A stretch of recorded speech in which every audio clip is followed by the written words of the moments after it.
વાળી ગુજરાતી શાળા નંબર 2 છે. હું ધોરણ 4 માં અભ્યાસ કરું છું. આજે હું તમને સરસ મજાની વાર્તા કહીશ, તો તમે સૌ શાંતિથી સાંભળશો એ મારી નમ્ર વિનંતી. તો ચાલો આપણે વાર્તા શરૂ કરીએ. એક મોટું ગામ હતું. ત્યાં એક પતિ પત્ની રહેતા હતા. પતિનું નામ હતું જેઠાલાલ અને પત્નીનું નામ હતું દયા. તેમનો એક દીકરો પણ હતો અને દીકરાનું નામ હતું જેઠાલાલ ટાપુ.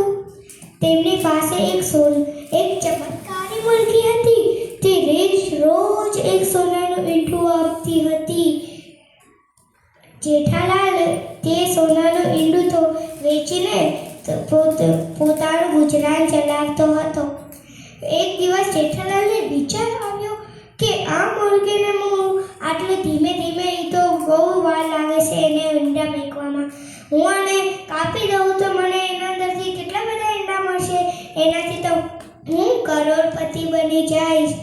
પછી તો એ પોતાનું એ જ ઈંડાથી એ વિચારી એ તો લાલચમાં આવી ગયો.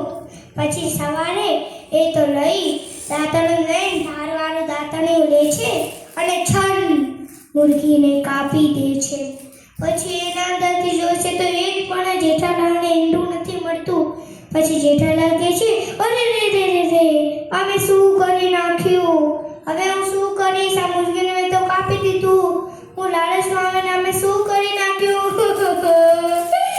અમે શું કરી નાખ્યું? હવે હું દયાને શું જવાબ લઈશ?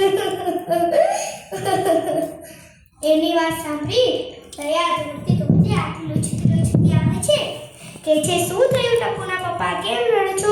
એ માતાજી, આ તમે શું કરી નાખ્યું? કેમ મુરગીને મારી નાખી? આનાથી આપણું ગુજરાન ચાલતું હતું, કેમ તમે મુરગીને મારી નાખી? પછી દયા પણ રડવા લાગે છે. આપણું આનાથી જ ગુજરાન ચાલતું હતું. હવે આપણે ટપુને કેવી રીતના ટપુની સ્કૂલની ફીસ ભરશું? આ વાર્તાથી જોયું તમે કે આ વાર્તામાં કેવું થયું?